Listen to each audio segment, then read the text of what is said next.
Boa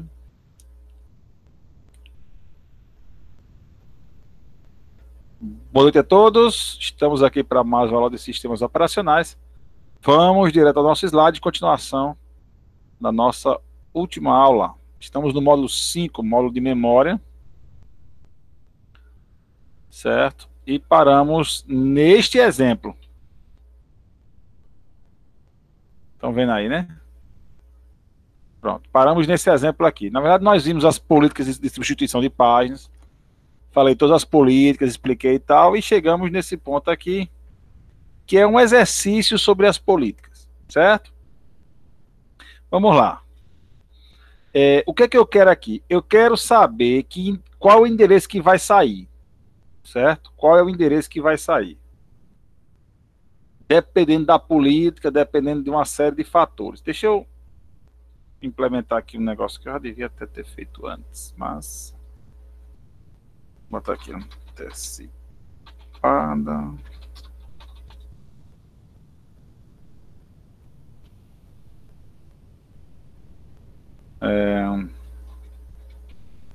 Só um instante, pessoal. Deixa eu só fazer aqui uma tabelinha que vai facilitar vocês de entenderem isso aqui.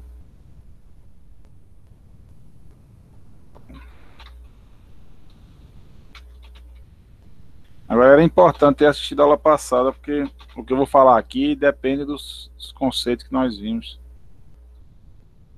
na aula anterior.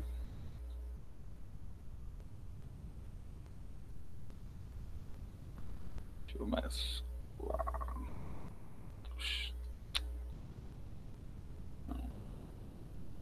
Eu vou compartilhar. Deixa eu descompartilhar aqui a tela. Vou compartilhar a tela inteira, fica mais fácil para mim.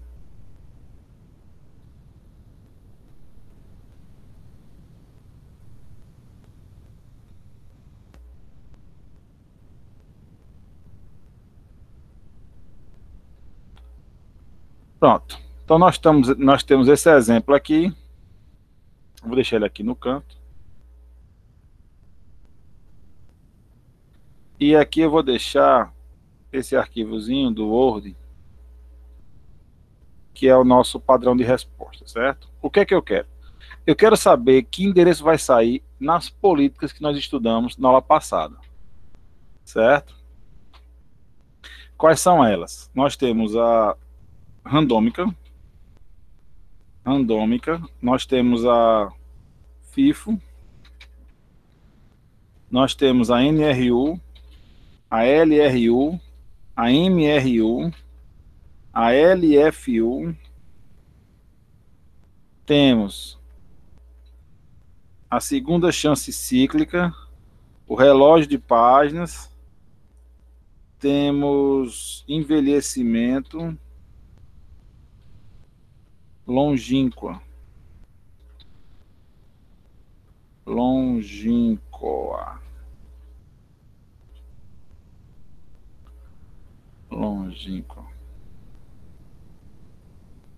Vou botar só assim. Não ficar muito grande. Pronto. Então são as políticas de substituição de página que nós temos. 1, 2, 3, 4, 5, 6, 7, 8, 9, 10. Perfeito. E eu quero saber qual é o endereço de memória que vai sair dependendo do algoritmo que eu escolher. Certo? Qual o endereço vai sair? Deixa eu excluir. Pronto. Agora tá certinho. Vamos lá.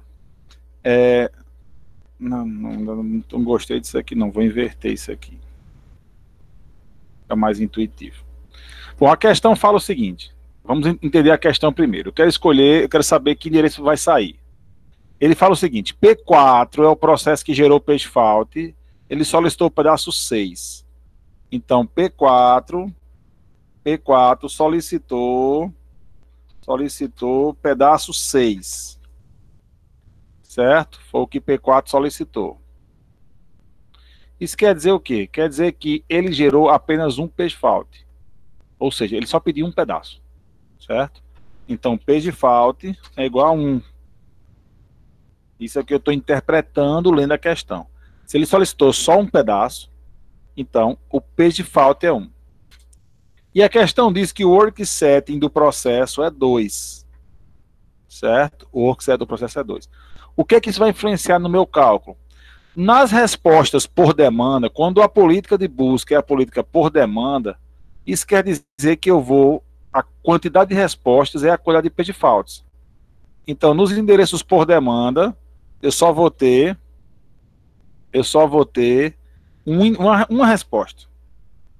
Eu só vou ter uma resposta. Nos endereços antecipados é pelo workset, então eu vou ter 2 respostas, porque o workset é 2. Certo? Então, dessa forma que eu interpreto essa parte da questão, que me diz que P4 solicitou pedaço 6, então, um page fault, foi só um pedaço, e o workset dele é 2. Então, o workset 2. Então, aqui é uma resposta por demanda, que é pela quantidade de page faults, e antecipada, que é pela quantidade do workset. Muito bem. Quando eu falo local, é só do processo que gerou o page fault, no caso, P4.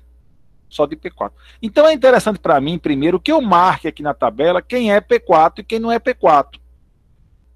Pronto. Aqui eu marquei todos os pedaços que são de P4. E aí eu consigo diferenciar o local do global. O local é só de P4 e o global é todo mundo, de qualquer endereço. Vamos lá. Eu quero primeiro, por demanda local randômica, certo? Por demanda local randômica. Então, quero aqui. Que endereço eu vou botar aqui? Bom, ele quer qualquer um, randômica, né, aleatório, qualquer um de P4. Então, aqui pode ser a resposta 3, 4, 6, 9 ou 0C. Qualquer uma delas é a resposta. Vou botar aqui 0,6 como resposta aqui. Tá claro isso, pessoal? Ok?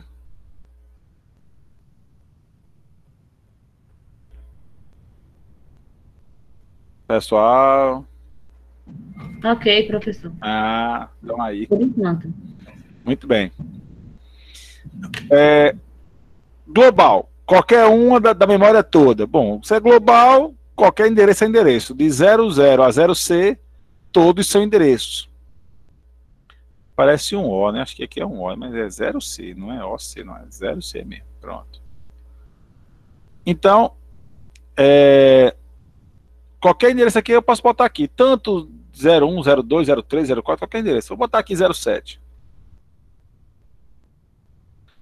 Agora ele quer antecipada local. Antecipada é pelo workset, então são 2 respostas. Se é local, tem que ser de P4. Qualquer uma de P4. Então, vou botar aqui 04, 09. 2 respostas, porque o workset é 2. Global, qualquer uma da memória toda. Vou botar aqui 08 e 09. Randômica, qualquer uma. Vou deixar aqui 08 e 09. Certo? Bom, na questão, aqui não está dizendo não, mas... tá aqui sim. Está dizendo aqui. Vamos lá, FIFO. O FIFO é por ordem de chegada. Ele fala aqui na questão que essas páginas estão organizadas por ordem de chegada. Se você ler isso aqui que eu estou marcando aqui desse lado, você vai ver que tem aqui, ó, páginas em ordem de carregamento. Então, quer dizer o seguinte, que 00 chegou primeiro e 0C é a última. Chegou por último, certo? O FIFO é para pegar a mais antiga. A regra do FIFO é pegue a mais antiga. Se eu quero a mais antiga local, a mais antiga local vai ser quem? 03. Elas estão em ordem de carregamento, certo? Então a mais antiga local é 03. A mais antiga global é 00. Aqui foi carregada primeiro. 00. Antecipada local 03 e 04. São as 2 mais antigas. E no global, 00 e 01. São as mais antigas. Certo? NRU. NRU é qualquer uma que tenha bit de referência igual a 0. Aí eu tenho que olhar aqui o bit de referência, ó. Tem aqui uma linha do bit de referência, onde eu vou olhar. A NRU que é qualquer uma com bit de referência igual a 0. Só um detalhe, pessoal, que eu vou falar uma coisa importante. não existe ficar sem resposta. Não há nenhuma situação que não se tenha resposta. Ok? Às vezes o pessoal deixa em branco na prova. Ah, professor, não tinha resposta não para essa questão. Isso não existe. Não existe de forma alguma. Sempre tem uma resposta. Independentemente do que esteja na tabela. Muito bem. NRU local por demanda. Um endereço de P4 que tenha bit 0. Pode ser P6, P9, ou 06, 09 ou 0C. São os três que têm bit de referência 0. 06, 09 ou 0C. Vou botar aqui, por exemplo, 0C. Podia ser o 06 ou o 09. No global, qualquer uma que tenha bit 0. Vou botar 05. Podia ser o 02. Podia ser o 06, o 09, o 0C. Antecipada, local. Antecipada é pelo ORC7, são dois endereços. Local só do processo P4. 2 do P4 que tenha bit 0. P6, P9 ou 0, só digo P. 06, 09 ou 0C. Vou botar 06 e 0C. E global da memória toda. Vou botar 07 e 09. Pronto. A memória toda. LRU. LRU é a política dos relógios. É aquela que está mais tempo sem usar. Tempo transcorrido, ó, após o último uso. Então aqui eu tenho o tempo, há quanto tempo faz que ele não usa o seu pedaço. Então aqui é a linha que eu vou me preocupar em relação ao LRU. Então eu quero local só de P4, por demanda só um endereço, por causa do pdefault. LRU, o que tem o maior tempo sem usar. Das de P4, que são as que estão em amarelo, a que tem maior é quem? 70 aqui, né? Ó, que é o 0C. Essa aqui é a maior das de P4, que é a política local. Então o endereço aqui só tem uma resposta, 0C. Global é qualquer uma, de qualquer processo, que tenha o maior tempo transcorrido. Eu vou olhar aqui de novo a linha toda. Aqui tem o maior tempo. Oxente. Aqui tem o maior tempo transcorrido, é essa aqui. 0A. Então a resposta é 0A, que tem 75, né, de tempo transcorrido. Resposta 0A. Antecipada, duas respostas. Local, duas porque o ORC7 é 2, né? Local só de P4, ele quer as duas mais tempo sem usar de P4. Então vai ser 04 e 0C. 04 e 0C. Certo? 04 para o 61 e 0C que é 70. Da memória toda vai ser 08 e 0A. 08 e 0A. 08 tem 71 e 0A tem 75. Então são as duas maiores, com mais tempo transcorrido sem uso. Alguma pergunta, pessoal? Estou compreendendo aí direitinho? Por enquanto tá ok, professor. Beleza. MRU. A MRU é o contrário da LRU, ou seja, pelo menor tempo sem uso. Então, MRU de P4, só as amarelinhas aí, com menor tempo sem usar, com certeza aqui, o endereço 06. Da memória toda vai ser o endereço 07. Certo? 07, que só tem 8 aqui, né? Antecipada, local, os dois que tem mais, que tem menos, na verdade, menos tempo transcorrido, vai ser 06 e 09. 06 e 09. E da memória toda vai ser 07 e 05. 05, 07. A LFU é por quantidade de uso. Quem tiver menos usado vai ser a que vai ser escolhida. Aqui eu tenho uma linha, ó, essa linha aqui, ó, quantidade de uso. Então agora eu quero ver a que tem menos quantidade de uso. Então local por demanda só do processo P4. a que tem menor é aqui, 225. Então 0,4 vai sair. Da memória toda, quem tem menos é 0,5. Só tem 200, né?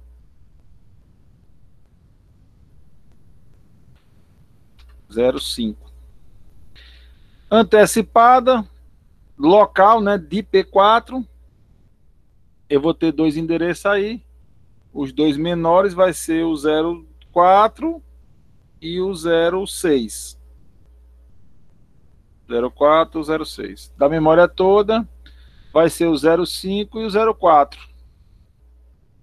0,4 e 0,5. São os dois que têm menor quantidade de uso. Segunda chance cíclica é a mais antiga com bit 0. A mais antiga carregada das que tem bit 0.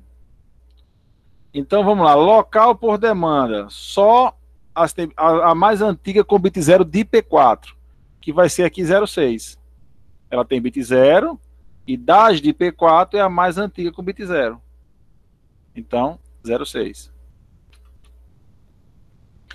No global a mais antiga bit 0 é 0,2. Essa aqui é a mais antiga com bit de referência 0. Aqui na antecipada, dois endereços, local, os dois mais antigos com bit 0 é 0,6 e 0,9. Da memória toda é 0,2 e 0,5.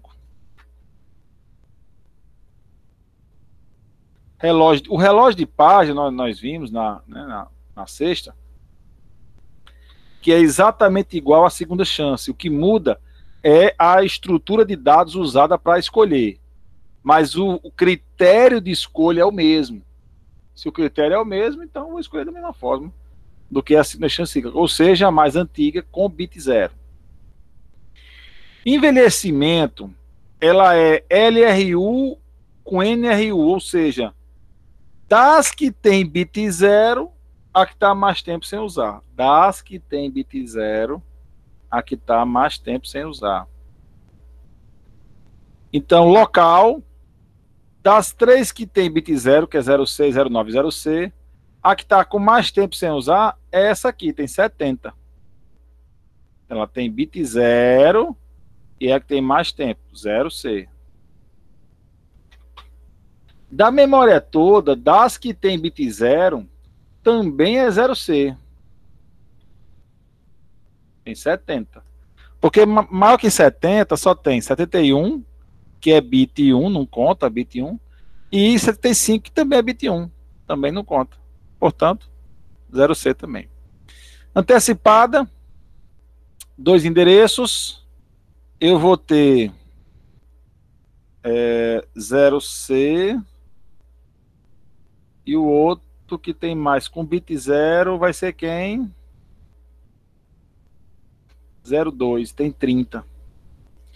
Dos que tem bit 0, o 02 tem 30, então 02, 0C são as respostas.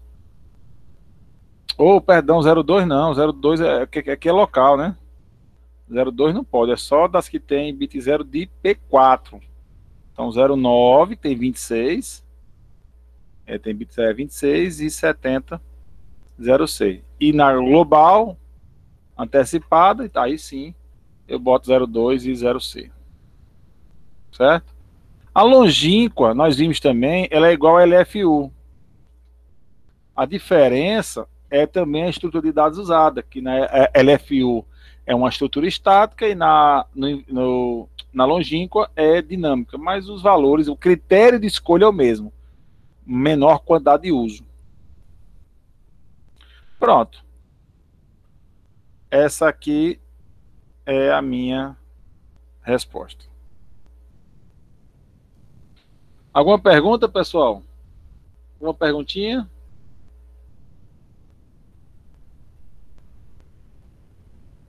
Não? Não. Beleza. Qualquer coisa, revejam a aula de sexta para a explicação das políticas e você entende isso aqui legalzinho, certo? Muito bem. Com isso, nós concluímos o nosso módulo 5. Nosso módulo 5 já foi. Deixa eu só fazer aqui uma alteração de janela.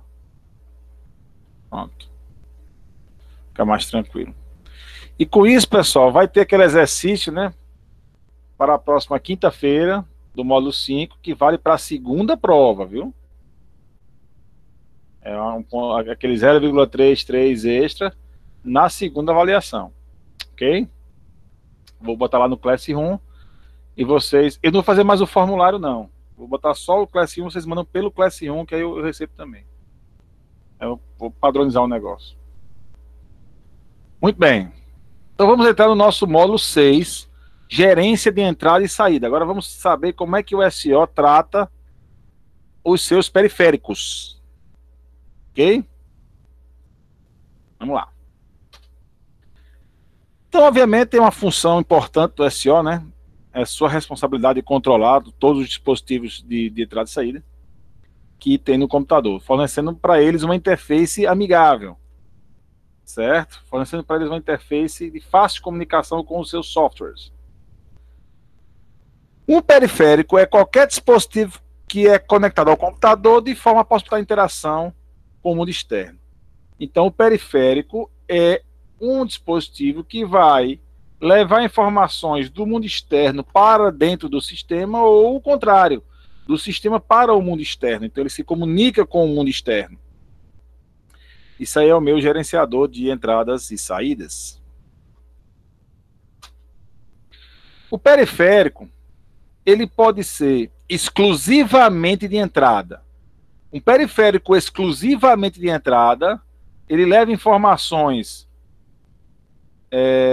do usuário para o sistema, do mundo exterior para o sistema, certo? Vamos lá, eu quero exemplos de periféricos que são exclusivos de entrada. Digam aí. Mouse. Teclado. Teclado, vou botar aqui no chat também. Teclado. O que mais?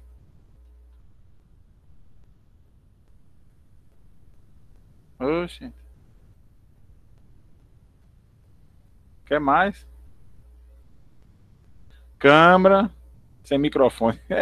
Webcam, né? Geralmente webcam. A minha não tem microfone, não. E quebrou, ainda mais piorou que quebrou. Tem as scanner também, que tem umas que elas são exclusivas de scanner também. Scanner, muito bem. Scanner. O que mais? Periféricos exclusivamente de entrada.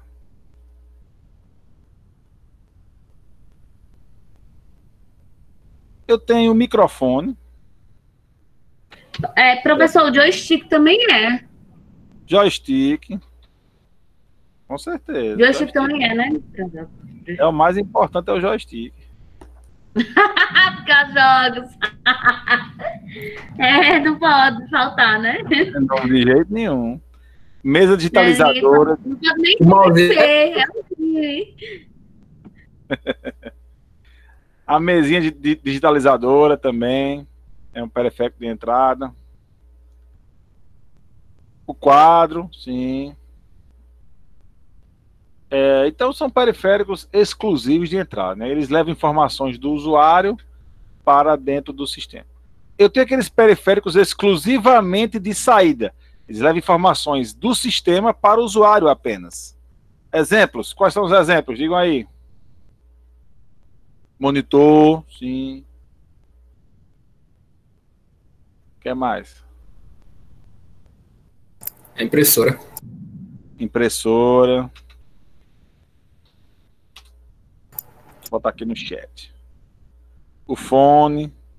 O fone, sim, é a parte... O headphone não, né? Porque aí é microfone também. Mas o fonezinho de ouvido. Aquele fonezinho é de saída. O alto-falante também, né? O alto-falante. O data show. Data show. Saudade de usar um data show. O LED. O LED também, sim. O LED. Depende do LED, né? Se for só a luzinha acesa para. Aí não serve para nada. Mas aquele LED que informa, sei lá, que o HD tá rodando. Isso. Ia falar do HD. O HD tá rodando e tal. Aí sim, né? Tá informação. Está lhe dando informação, né? Está lhe dando informação. Do Power, não, do Power não. Do Power não. Porque o do Power, a informação não tá vindo do sistema. Tá vindo da placa da placa não, tá vindo da fonte, né? Não tá vindo do sistema, tá vindo energia. A do HD tudo bem que tá vindo do HD, né? Os dados estão lá e tal. Posso dizer que tem uma interação aí com o sistema, mas o Power, né? Power não. O alto-falante do gabinete, aí sim, o alto-falante do gabinete é de saída. Né? Tem os bipzinhos e tal, isso aí tá valendo também. Então tem uma série de periféricos de saída. E eu tenho os periféricos que fazem as duas coisas, que são entrada e saída. Diga aí exemplos aí, pessoal. Entrada e saída. Pendrive, sim, pendrive. A impressora multifuncional, que ela tem scanner e... A multifuncional, com certeza, multifuncional. HD externo. HD. O HD interno também. O HD interno. É verdade. Ele é um periférico. Cadê o periférico? O que mais?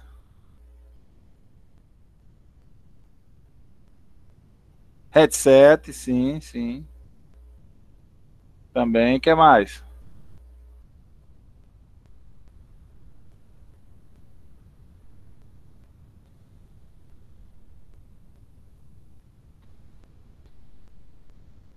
Eu tenho os monitores touchscreen, né?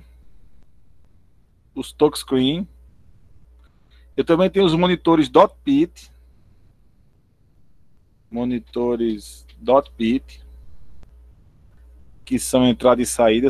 Tem tecnologias diferentes, né? Eu tenho... O que mais aí? Periféricos de entrada e saída. Eu tenho um disquete, ó. Disquete. Controle do PS4.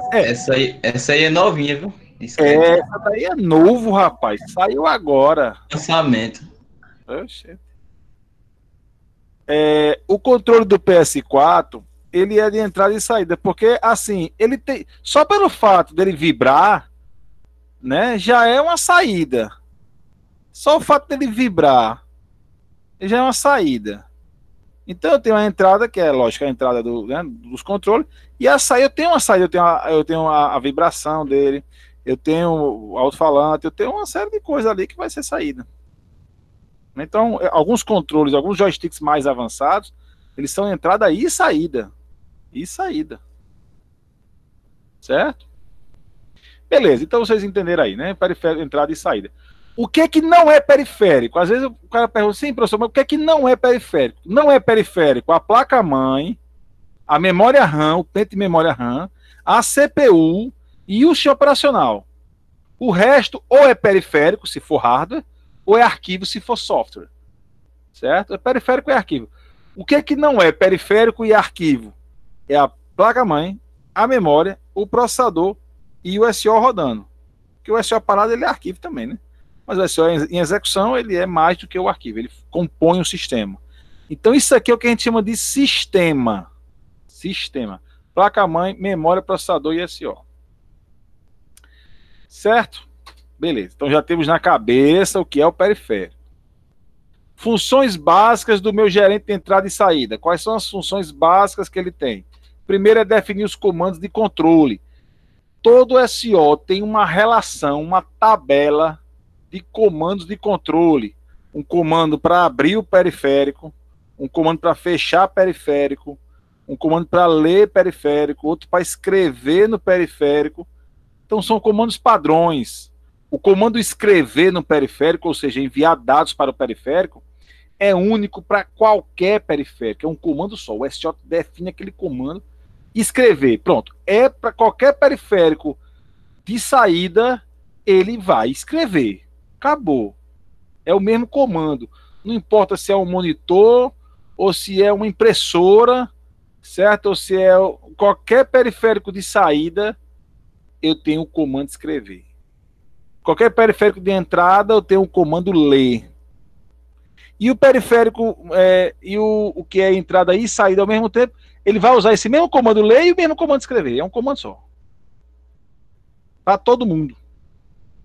Obviamente que depois eu tenho que traduzir esse comando padrão para o comando específico, porque cada periférico, cada fabricante faz seu próprio comando. Cada fabricante faz seu próprio comando. Então eu preciso depois converter esse comando padrão num comando específico do periférico. Depois eu mostro como é que o SO faz isso. Capturar e gerenciar as interrupções, né, o fim do quanto, aquele negócio do fim do quanto. Quando um periférico acaba, ele também gera interrupção, certo? Quando ele termina de concluir, ele gera uma interrupção. E é função do SO gerenciar essas interrupções, certo? Realizar a transferência de dados, ou seja, mandar dados para o periférico e receber do periférico. Fazer o tratamento de erros, né? A questão dos erros. Oi? Eu sou o Maurício, eu quero lá fazer uma pergunta aqui, que é, na verdade, eu quero fazer uma pergunta, que na verdade eu não sei bem dizer se é verdade ou não essa situação, e aí o senhor pode tirar essa dúvida da gente agora. Quando está sendo transmitido um arquivo para o pendrive, que o senhor falou sobre realizar a transferência de dados, quando o pendrive ele é removido, aqueles dados são corrompidos, o que acontece ali? Ou esse erro já foi consertado? Quando eu puxo um pendrive com ele sem desmontar ele? Exatamente. Não, assim, não é para acontecer nada. Não é para acontecer nada. Pode acontecer se você estiver salvando um arquivo, no meio de salvar o arquivo, tá na metade do processo de salvamento, e você puxar, ele pode danificar, mas não para perder o resto dos arquivos, certo? Ele pode dar uma danificada naquela área, mas você não vai perder não é para perder. O sistema é feito para não perder, para não queimar por isso. Certo? Ok, é porque saiu na época que eu entrei na faculdade, aí eu comecei a ver mais sobre o assunto e saiu esse mito do pessoal contando que não podia porque corrompia os arquivos, você perdia os arquivos em geral e era capaz de queimar o pendrive. Eu nunca consegui uma resposta concreta para saber se realmente isso acontece ou não, entendeu? Não, isso não acontece mais não. Acontecia antes. No começo acontecia, certo? Hoje em dia, no Windows 10, isso aí com certeza não acontece, não. É muito difícil. Agora, claro, tu tá salvando um arquivo, na metade do arquivo tu puxa, aí você perdeu o arquivo, né? Aí o arquivo já foi. Mas os outros arquivos, não. Tá tranquilo. A ideia é a seguinte, não que alguém vai lá puxar, mas tipo, sei lá, uma queda de energia, entendeu? Algo assim, acontece, seria a mesma coisa, entendeu? Ok, professor, obrigado. Beleza. Vamos lá, então, definir os erros, né? Questão dos erros, também é função do SO, gerenciar o tratamento de erros, falhas no periférico. Nessa questão de erros, o SO tem 3 situações que ele pode tomar. Ele pode resolver o problema, certo? Se for um problema assim, por exemplo, o drive está instalado errado. Então, o SO pode, se for um periférico conhecido, ele vai na internet, lá na base de dados de drives, lá, ou até no site do fabricante mesmo, e baixa e já instala o drive, tu faz tudo automático. Tu nem vê isso acontecendo. Então, deu o erro lá de drive, ele procurou o drive na internet, já baixou, já instalou e tal, pronto, resolveu. Então, ele resolve o problema. Se ele não conseguir resolver, ele pode mitigar o problema, ele pode contornar o problema, que é o caso dos bad blocks mesmo, que eu expliquei, né? Quando para que eu não grave arquivo no bad block, o que eu faço? Eu tiro o endereço do bad block da lista de endereços. O bad block não foi resolvido, ele continua lá. Mas eu não vou mais gravar arquivo nele. Então, eu mitiguei o problema. Eu não resolvi, mas também não vou mais me prejudicar com ele. Ou eu posso deixar para lá, certo? Por exemplo, faltou papel na impressora. O SO não vai lá botar papel na impressora, né? Então ele vai só avisar o usuário, ó, usuário, deu erro aqui e te vira, certo? Então são as 3 situações que o SO pode fazer com erro: resolver, mitigar ou só avisar e não fazer nada, certo? Depende muito do erro que acontece, né? Se ele puder resolver ou se ele puder mitigar, ele vai fazer. Certo? Para simplificar esse meu gerente de periféricos, certo? Para simplificar o tratamento dos aplicativos com os periféricos, todo periférico é tratado como se fosse um arquivo, certo? Nós já vimos isso, já falei sobre isso, né? Lá na questão dos monitores, dos semáforos, ele fazendo a região crítica, que também os periféricos são regiões críticas, né? Nós sabemos disso. Então, para simplificar, tudo é arquivo. Tudo é arquivo. O SEO é que vai fazer a ilusão de que você está imprimindo diretamente na impressora. Mas seu aplicativo está, na verdade, imprimindo num arquivo, e o SEO é que vai pegar desse arquivo e operar a impressora corretamente. Que é o uso dos monitores, né? Expliquei aqui. Existem 2 visões sobre o hardware, certo? De entrada e saída. Depende do profissional, né? Quando a gente fala visões aí, eu estou falando dos profissionais. Eu tenho os engenheiros. Os engenheiros, eles enxergam o hardware como só chip, as ligações elétricas, os registradores, os capacitores, né? Toda a parte elétrica, a parte mecânica do hardware. Os cientistas, eles veem a interface. Eles veem a interface de programação, os arquivos. Como é que os arquivos se comunicam com o periférico. Então ele vai ver os arquivos. É a diferença entre os engenheiros da computação para os cientistas da computação, né? Os engenheiros, eles estão preocupados com o hardware, né? Com as placas, com o funcionamento das placas, as interligações entre elas, enquanto que os cientistas estão na programação, né? No desenvolvimento mesmo do uso dos periféricos através dos aplicativos, certo? Só uma curiosidade. Então vamos lá, os dispositivos importantes aí dos nossos hardwares de periféricos. Vou fazer aqui um desenhozinho. Ó, eu tenho o seguinte, eu tenho aqui o meu sistema. Ah, aqui negócio feio, né? Vou dar aqui em cima. Eu tenho o meu sistema. E aqui eu tenho o meu periférico.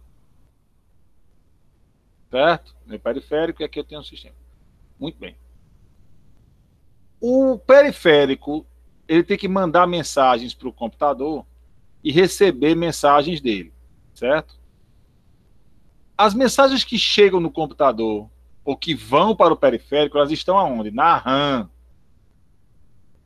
Na RAM. Então, a mensagem vai sair, o arquivo vai sair da RAM para o periférico e do periférico para a RAM. É a RAM que vai guardar as informações, certo? Na RAM, ele vai pelo barramento de memória até chegar à porta lógica. A porta. Que pode ser serial ou paralela, certo? A USB, por exemplo. A USB é uma interface de conexão serial, certo? Aqui eu tenho portas lógicas. Vocês estudaram eletrônica digital, né? Circuitos digitais, estão estudando isso, né? Sim, sim, sim. Silêncio, não. Sim ou não? Portas lógicas, portas I, circuitos, isso, circuitos. Sim, muito bem. Então, o que acontece? A RAM, pelo barramento de memória, vai levar até as portas lógicas. As portas lógicas, elas são conectadas a uma interface. Então, eu tenho um barramento de memória que leva da RAM até a interface, até a porta lógica. A porta lógica, por sua vez, né, codifica as informações e passa para a interface de hardware, a USB, a PS2, né, a HDMI, uma interface de hardware. Aí ele entra na linha, entra no fio, vai pelo Wi-Fi, sei lá, e vai chegar no periférico. Chegou no periférico, lá eu tenho mais portas lógicas, certo? Mais interface de comunicação e mais barramento para ele ir até a controladora. Então, a comunicação dos dados é entre a controladora e a RAM. E nesse meio de campo eu tenho barramento, porta, interface, cabeamento, Wi-Fi. Do outro lado, mesma coisa. Interface, porta, barramento, controladora. Tá claro isso, pessoal?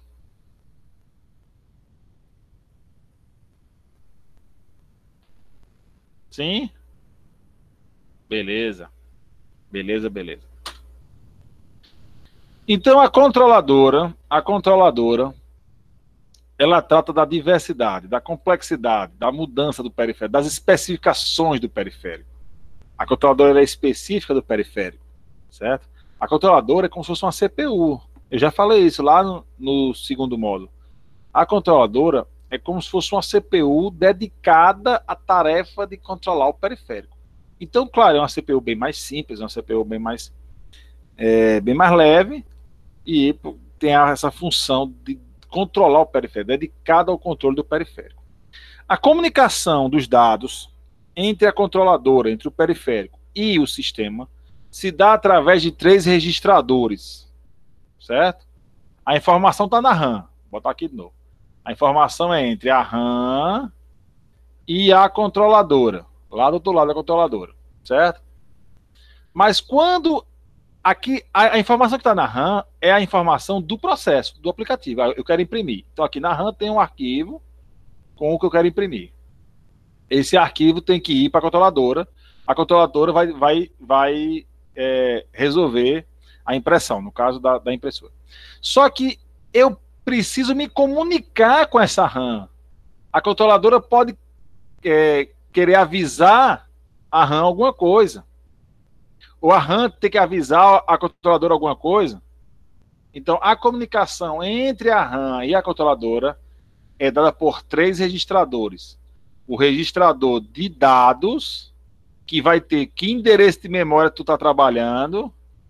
Então, aqui, nesse aqui, eu vou dizer qual o endereço da RAM que eu estou usando aqui, porque a RAM a gente sabe, né? São muitos endereços. Então, o de dados vai guardar que endereço está o arquivo que eu quero imprimir, por exemplo, o arquivo que eu quero operar no meu periférico. O status é quando a controladora vai responder, certo? Por exemplo, imprimiu, tudo certinho. Aí eu vou dar um OK, por exemplo. A controladora vai avisar a RAM que deu certo, OK para você. Então, ele coloca essa informação no status. Então, deu erro aqui, faltou papel. Então, ele vai no status e bota o código lá, a mensagem de erro. O código do erro. Certo? E o comando é para a memória dizer o que o periférico vai fazer. Se é uma multifuncional, por exemplo, cheia de função, o que ele vai fazer? Ele vai escanear, ele vai imprimir, ele vai fazer o quê? Certo? Tem que saber o que ele vai fazer. Aí aqui tem um registrador de comando para dizer ao periférico, tu vai imprimir, viu? Eu quero agora imprimir. Então, o endereço de memória onde estão os dados que eu quero imprimir. O endereço de memória onde estão os dados que eu quero imprimir. A informação do que o que eu quero é imprimir, né, o comando imprimir, e aqui eu vou ficar aqui esperando o status até você dizer que está OK. OK, imprimiu. Aí a controladora vai botar aqui a informação no status de que imprimiu com sucesso ou o código do erro, né? Se tiver dado algum erro, vai botar o código aí para informar para o sistema o que aconteceu. Tá claro isso aí, pessoal? Tudo certinho?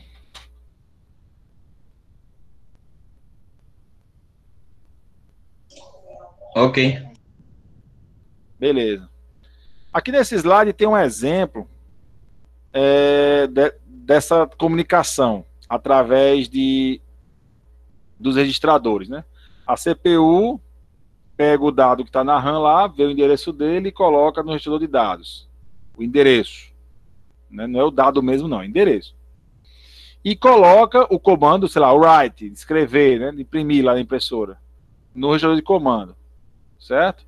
Aí, a partir daí, a CPU vai esperar a resposta da controladora.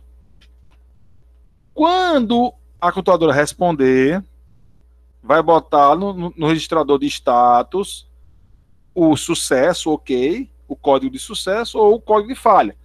cada falha tem um seu código diferente. Então vai botar lá esse código aí, certo? E vai gerar uma interrupção. Eu falei que os periféricos também geram interrupções.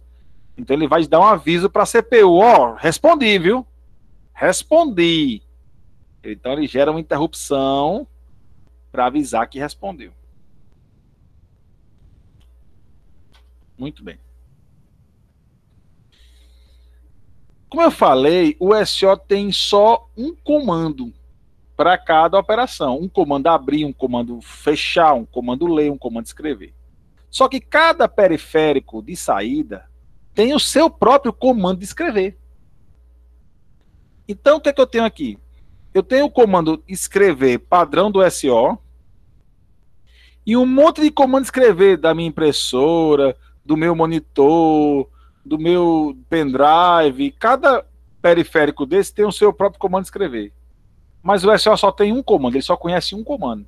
E agora?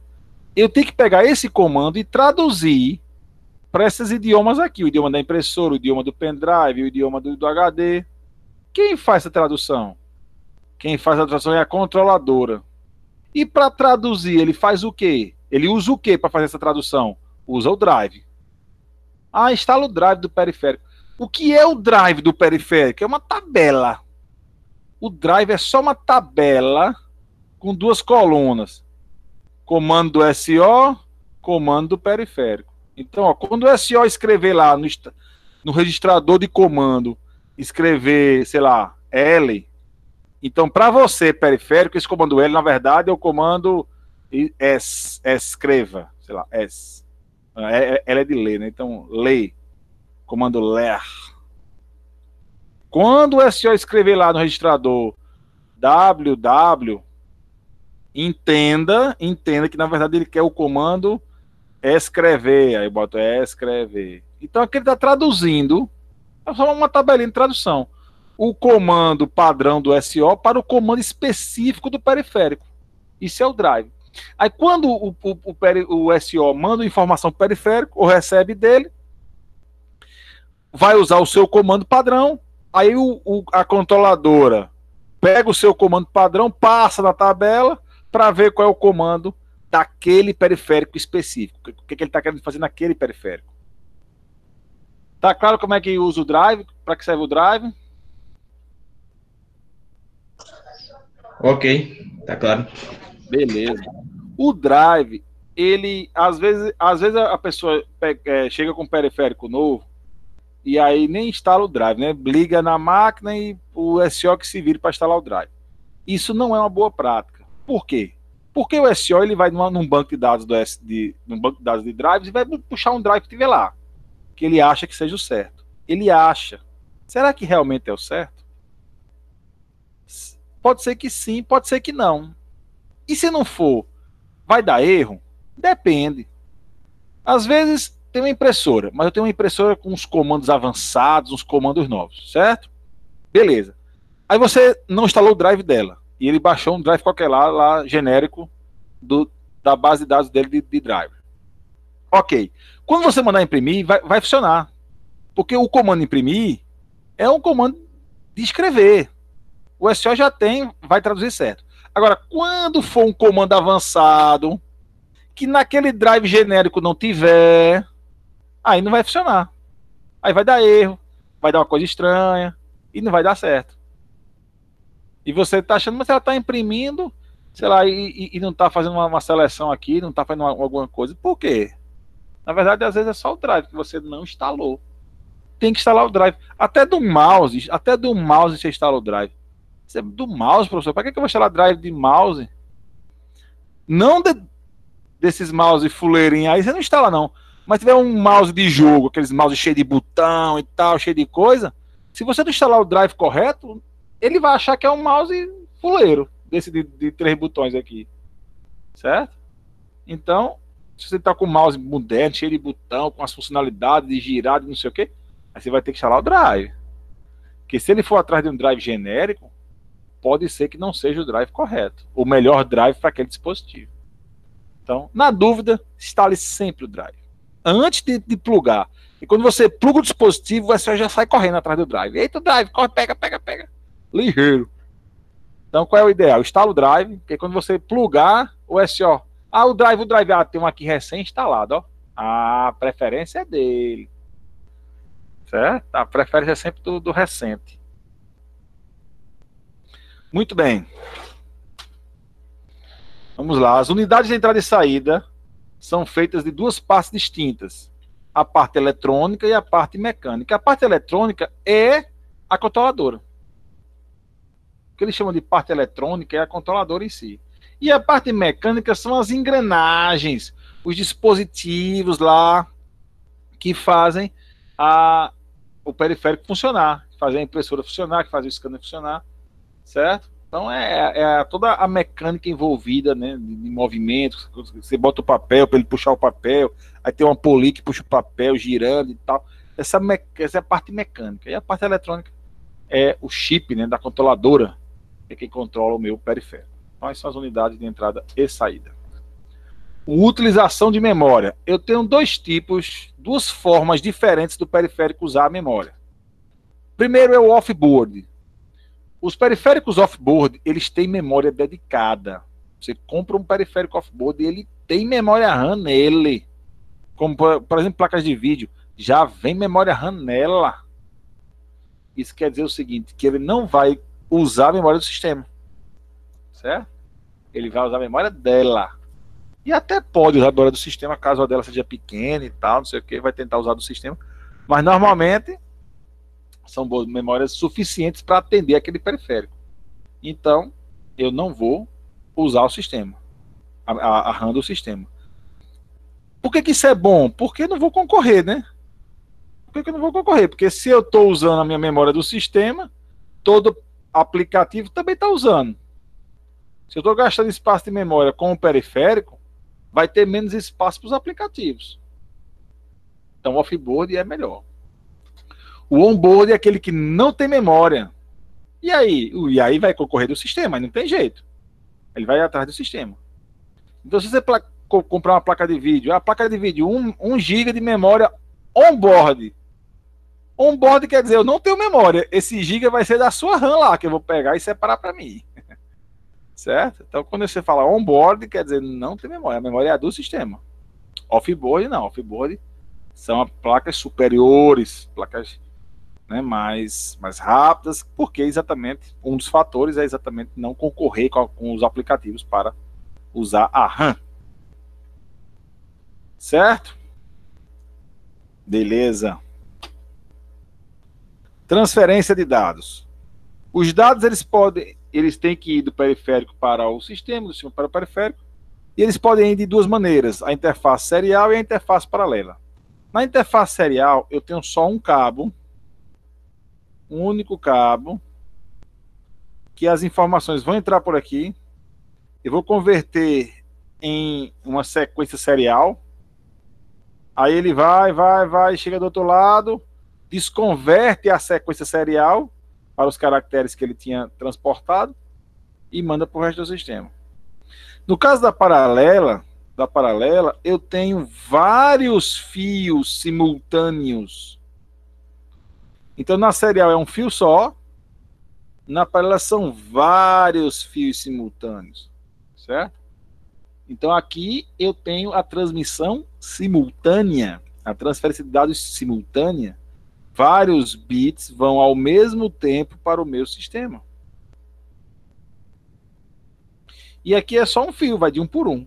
A USB é assim, USB. Esse S é de serial. Certo? Essa, professor, mas se fosse paralela, não seria melhor? Porque eu teria dados em paralelo? Bom, eu vou dizer a você, depende da tecnologia, porque às vezes eu só tenho um cabo, mas a vazão, sei lá, é 10 bits por segundo. Só um exemplo aí, 10 bits por segundo. Aqui eu tenho 7 cabos simultâneos, certo?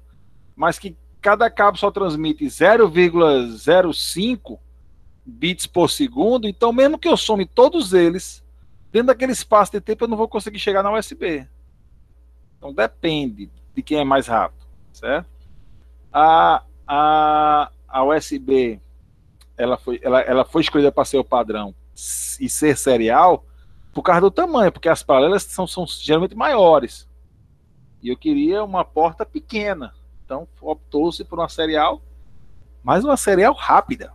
Uma serial que tem realmente velocidade para ter uma vazão, né, de dados por ela muito boa. Certo? Aí a transferência de dados. Ok, pessoal? Estão aí ainda? Ok? Ok. Beleza.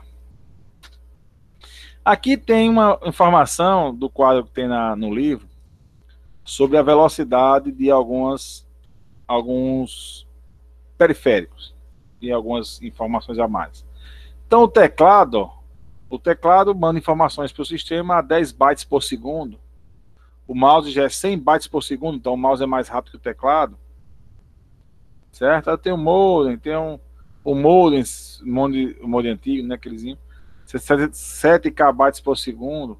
A USB, ó, ela tem uma velocidade de 1 a 1.0, 1,5 MB. A 2.0, 480 MB. A 3.0 é de 4 GB.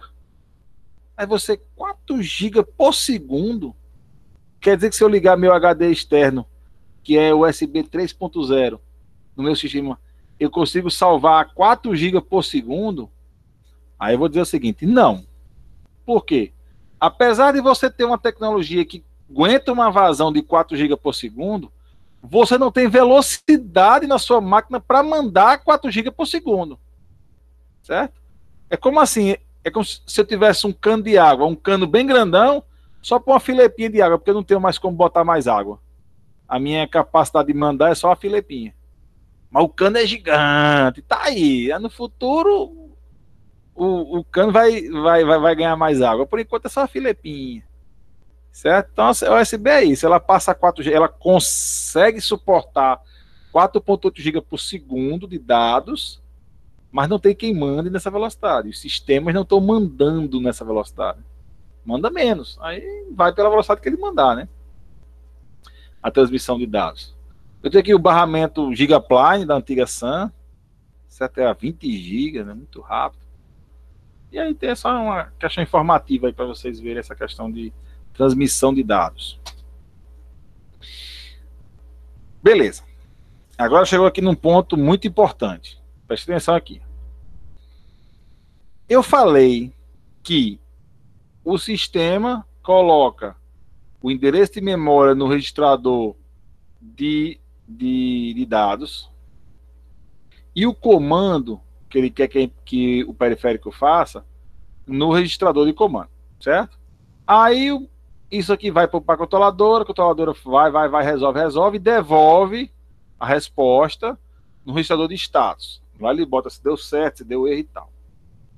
Quando é que o meu sistema vai ler esse registrador de status? Eu tenho 3 técnicas que eu posso usar. O SO só tem uma delas, mas eu tenho 3 opções na hora que eu vou programar meu SO de em que momento o meu sistema vai ler esse registrador de status. Entrada e saída programada, dirigida ou DMA. Vamos conhecê-los. A entrada e saída programada é o teste contínuo dele, do registrador de status. Então, o que é que acontece? O SO fica. Respondeu.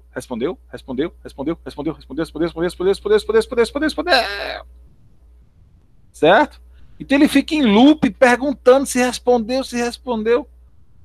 Isso aqui parece com uma coisa que a gente conhece, né? O princípio da exclusão mútua com espera ocupada. Nós já vimos isso. Aqui é a mesma ideia, porque o periférico também é região crítica, né? Não deixa de ser. Então, até que a controladora responda e preencha essa informação no registrador de status, o SO está lá rodando, perguntando, gastando um monte de CPU só para perguntar se o registrador de status está pronto. Para que eu não gaste tanta CPU, certo? Para que eu não gaste tanta CPU, eu uso pooling. O que é o pooling? O pooling é o seguinte: ao invés de eu ficar perguntando, o que é que eu faço? Eu faço uma pergunta. Tá pronto? O status tá pronto? Tá não. Aí eu vou esperar o pooling. O pooling é um tempo que eu espero até a próxima checagem do registrador de status. Quando o pooling acabar, quando esse tempo acabar, aí eu vou lá de novo. E agora? Ok? Não. Beleza. Eu vou esperar o mesmo pooling de novo. Vou esperar o pooling de novo. Enquanto o pooling está correndo, a CPU está fazendo outras coisas mais úteis. Quando o pooling acabar, aí ele vai lá de novo. E agora? Ainda não. Espera o pooling de novo. Aí, enquanto isso, o SO está fazendo outras rodadas. Aí depois, acabou o pooling, SO e agora? Agora está aqui, ok. Deu certo. Pronto. Então é uma forma de economizar tempo de CPU usando a entrada e saída programada. Ficar testando aí, né? Tem o teste de tempos em tempos. Aqui tem um problema. Se o pooling for muito pequeno, eu vou ficar perguntando demais. Certo? Se o pooling for aqui, ó, x. Aí lá no final, ok. Mas se ele for pequeno demais, eu vou ficar perguntando. E agora? Já foi. Então, apesar um cooling muito pequeno, mesmo tendo cooling, mas como ele é muito pequeno, no instante ele vai acabar. E aí eu vou perguntar de novo. Então o cooling não pode ser muito pequeno. Também não pode ser muito grande, porque se ele for muito grande, imagine assim, ele é bem grandão. Aí, aqui, quando chegou aqui, o Tião foi lá e perguntou, e agora? Aí o periférico, não, ainda não. Aí ele começou aqui a esperar o pooling. Aí nesse momento aqui, o periférico terminou. Ó, agora tá ok, joga o status lá. Só que o aplicativo não viu isso aqui, porque ele tá no pooling. Ele tá fazendo outras coisas. Olha o tanto da demora. Aí o periférico parado. E vendo outra coisa. Chegou agora ele checou lá o registrador de status e viu lá que tá tudo ok. E aí foi embora. Certo? Então o pooling ele não pode ser pequeno demais. Se ele for pequeno demais, eu vou gastar muita CPU. Não pode ser grande demais, senão eu vou deixar meu periférico uma boa parte do tempo ociosa. Isso não é bom. Mas não é bom também a entrada e saída programada. Por quê? Porque mesmo perguntando de tempos em tempos, eu estou perguntando. Eu faço umas 10 perguntas. Tá pronto? Tá pronto? Antes de realmente estar pronto, eu faço uma infinidade de perguntas. Então, em vez de eu usar a entrada e saída programada, eu uso a entrada e saída dirigida, que tem a mesma ideia do princípio da exclusão mútua com espera bloqueada, ou seja, eu boto o processo no estado de bloqueado. O periférico. No estado de bloqueado. Certo? E aí, o SO tá fazendo outra coisa. Quando o periférico jogar aquela interrupção, lembra que eu falei, né? O periférico gera interrupção. Tá aqui, cadê? Interrupção. Vixe, tá lá atrás. Ah, tá aqui. Então, ó, o periférico, ele bota no registrador de status a informação e gera uma interrupção. Ele avisa o SO. Se ele avisa o SO, então o que o SO faz? Em vez de ficar fazendo esse monte de loop aqui, na entrada e saída programada, ele faz a entrada e saída dirigida. Que aí ele bota o periférico lá no estado bloqueado, esperando terminar. Quando terminar, ele vai mandar uma interrupção de software. Aí o SO, opa, interrupção do periférico. Beleza, então quer dizer que ele terminou. Vou lá ler o que aconteceu lá no registrador de status. Certo? Muito bem. Só que eu posso ter muitas interrupções. Vários periféricos podem terminar simultaneamente. E aí me gerar um monte de interrupção. Certo? Quando eu tenho um monte de interrupção, eu vou precisar fazer uma fila de interrupções. Ok? Para que o SO vá resolvendo de uma por uma na fila. Ou seja, liberando os periféricos na ordem, na fila. Só que mesmo com a entrada e saída dirigida, mesmo deixando o periférico no estado bloqueado, mesmo assim ainda tem atraso, porque em algum momento o periférico vai me interromper. Eu estou fazendo outra coisa, ele manda interrupção, me avisando que o registrador está correto. Mas eu tive que parar. Eu estava fazendo outra coisa e tive que parar. Para que o CPU não pare de jeito nenhum, é que eu uso a terceira técnica, que é o DMA. Agora, para usar o DMA, eu preciso de um hardware especial, um hardware específico, né, dentro do meu sistema, certo? Que é o chamado controlador de DMA. Então, quando o periférico botar aqui a informação no status, ok, e gerar uma interrupção, em vez da interrupção ir para a CPU, como ia lá na entrada de saída dirigida, ele vai para o controlador de DMA. O controlador de DMA, por sua vez, vai pegar a resposta e vai jogar na RAM. E o que importa é esteja na RAM. Então, o controlador de DMA, ele vai receber a interrupção e vai dizer, opa, chegou alguma informação, vou lá no status. Lá no status, a impressora terminou de imprimir, ok. Aí ele vai lá e atualiza a RAM. Ó, RAM, tá impresso, tá tudo ok, certinho.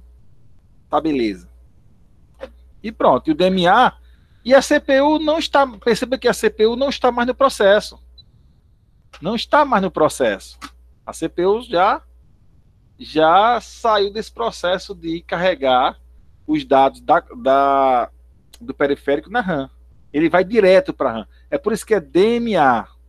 DMA, acesso direto à memória RAM, sem passar pela CPU.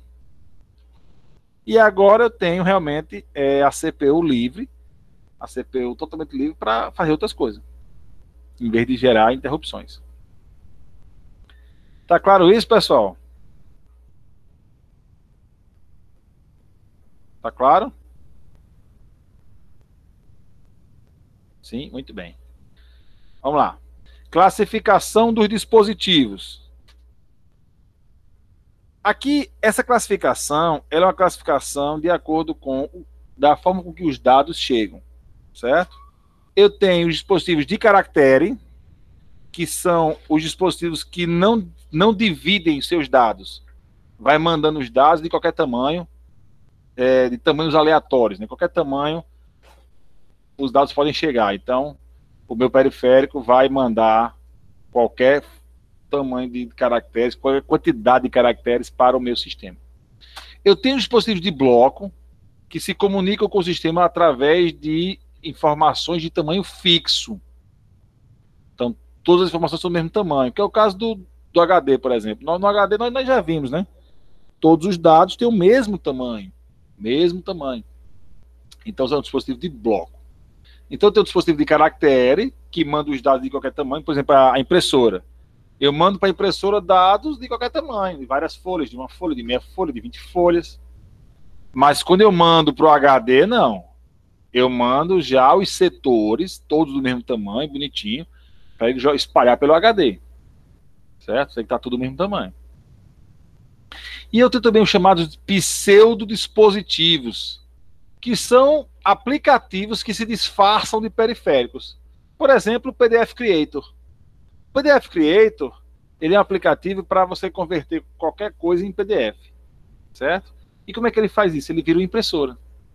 Quando você está num aplicativo qualquer, você quer converter em PDF, você vai lá e imprime nesse aplicativo. O aplicativo vai receber a impressão e vai gerar uma saída, um PDF. Só que o aplicativo não sabe diferenciar. Você olhando para o aplicativo, você não sabe diferenciar quem é virtual, quem é o PDF Creator, ou quem realmente é uma impressora de verdade. Não faz diferença. Por quê? Porque o aplicativo não lida com os periféricos, ele lida com um arquivo. Um arquivo padrão, um arquivo para todo mundo. Um arquivo LPT de impressora. É o mesmo arquivo. O aplicativo joga lá, com o endereço da impressora que ele quer imprimir. E o SEO vai lá, vem o endereço, quer imprimir nessa impressora aqui, que é uma impressora virtual, um PDF Creator, mas ele não sabe, o aplicativo não tem essa informação. Para ele é uma impressora. Certo? Então, são os chamados pseudodispositivos. Eles são aplicativos que se disfarçam de dispositivos. O PDF Creator é um exemplo muito bom disso aí. Classificação de acordo com o uso, a utilidade dele. Ele pode ser de armazenamento, que é o caso do pendrive, do HD, do disquete, do zip drive. Eu tenho os dispositivos de transmissão, que são aqueles para enviar dados para outras máquinas, que é o caso do modem, da placa de rede e tal. E eu tenho os dispositivos de interação humano-computador, que são aqueles que o usuário tem acesso direto, que é o caso do monitor, do teclado, do mouse, do microfone, certo? Os dados vão direto para o usuário. Não é como o HD, que os dados vão para o HD primeiro. Antes de chegar no usuário, eles vão para o HD mesmo.